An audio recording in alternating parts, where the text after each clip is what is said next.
সরকার যে সময়সীমার মধ্যে নির্বাচন আয়োজন করতে চায় তাতে আমাদের আপত্তির কোনো জায়গা নেই। সংস্কার, বিচারকে দৃশ্যমান করা, বার প্রশাসনের নিরপেক্ষতা নিশ্চিত করা, লেভেল প্লেইং ফিল্ড নিশ্চিত করার নিশ্চয়তা আমাদেরকে দিতে হবে। 24শে জুলাই অভ্যুত্থান বাংলাদেশে যে নতুন দিগন্তের সূচনা করেছে, সেটা যেন যুগ যুগান্তরে আমাদের ভবিষ্যৎ প্রজন্মকে অনুপ্রাণিত করতে পারে।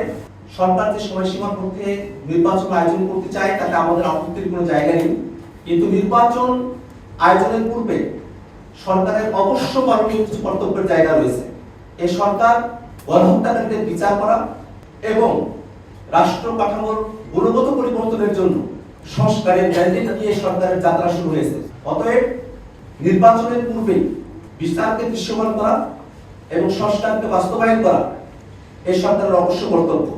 একই সাথে নির্বাচনের পূর্বেই মাঠ প্রশাসনের নিরপেক্ষতা নিশ্চিত করা এবং লেভেল প্লেইং ফিল্ড নিশ্চিত করা অবশ্যই সরকারকে আমাদের কাছে প্রতিশ্রুতি ব্যক্ত করতে হবে এবং নির্বাচনের পূর্বেই সংস্কার, বিচারকে দৃশ্যমান করা, মাঠ প্রশাসনের নিরপেক্ষতা নিশ্চিত করা, লেভেল প্লেইং ফিল্ড নিশ্চিত করার নিশ্চয়তা আমাদেরকে দিতে হবে।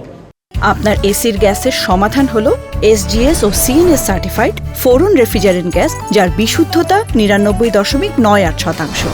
ফোরন, শান্তি যেখানে, নিঃশ্বাসে।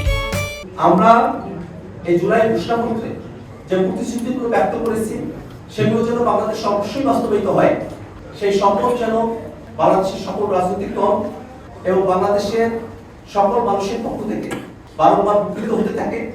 24শে জুলাই অভ্যুত্থান বাংলাদেশে যে নতুন দিগন্তের সূচনা করেছে, সেটা যেন যুগ যুগান্তরে আমাদের ভবিষ্যৎ প্রজন্মকে অনুপ্রাণিত করতে পারে, এই আশাবাদ আমরা ব্যক্ত করছি।